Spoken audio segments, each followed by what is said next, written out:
Hey guys, thanks for coming on back to my channel. This is Regina, the Queen of Car Loans.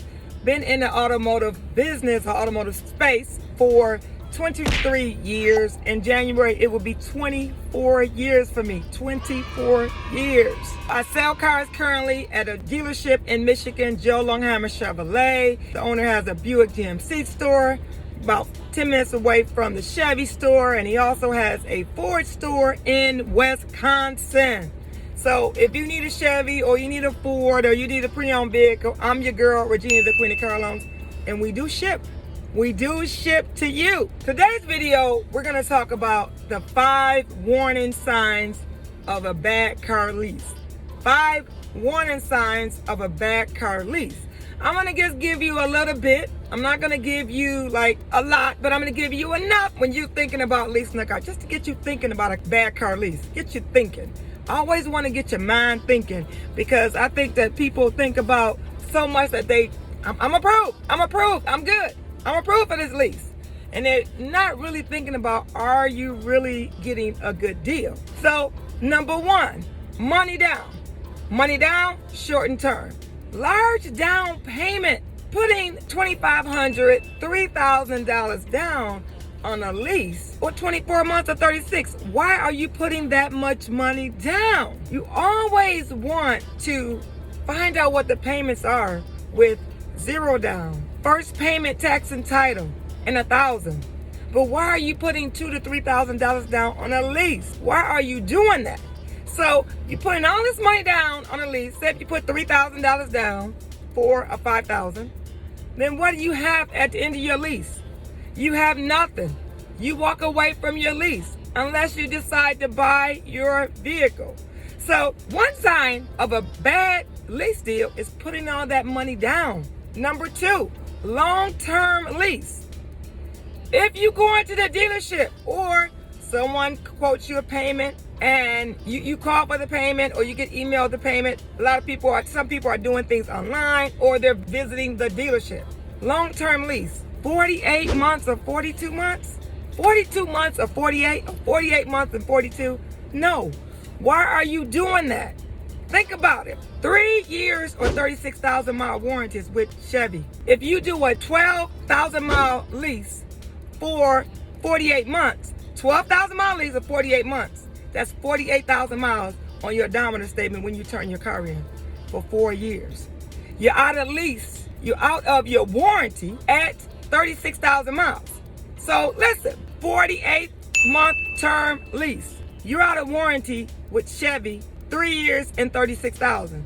So now what you're having to do, you're having to purchase an extended service contract. So you're spending more.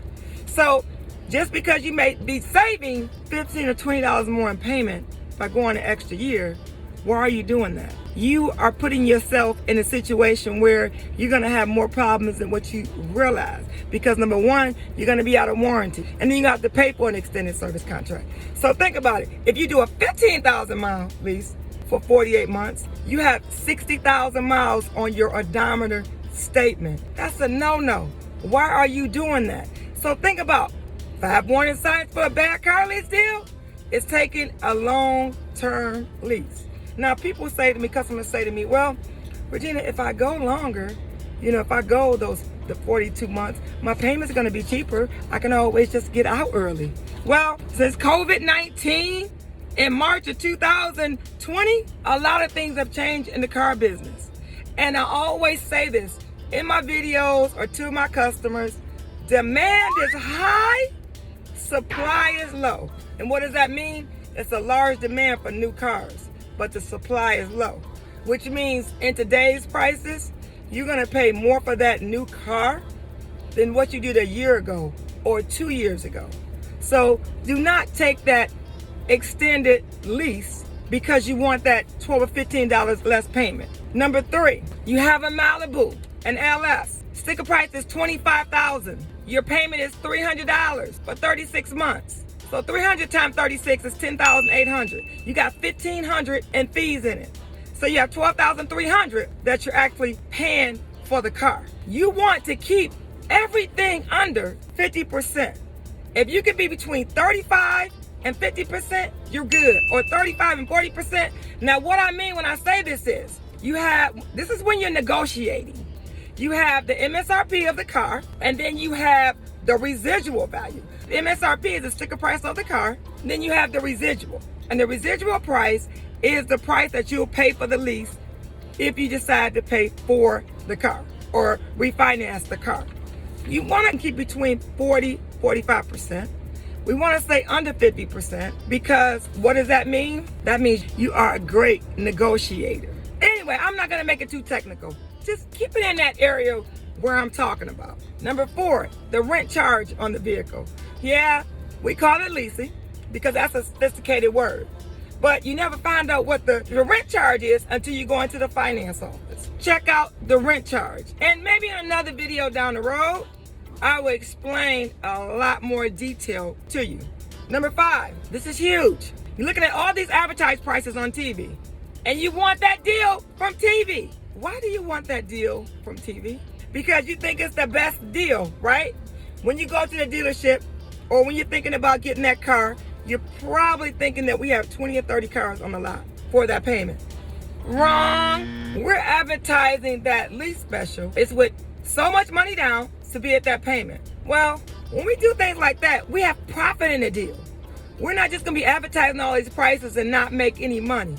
So if you put the money down, say if it's $1,999, $1,999, the payment that you see advertised on TV or here on the radio or that you see in print is never includes the tax in the payment.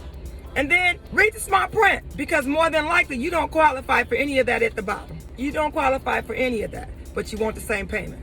So what do we have to do? We got to bump you. We got to make you think you're getting a good deal. I hope this video helps, and I hope you realize when you have a bad lease deal.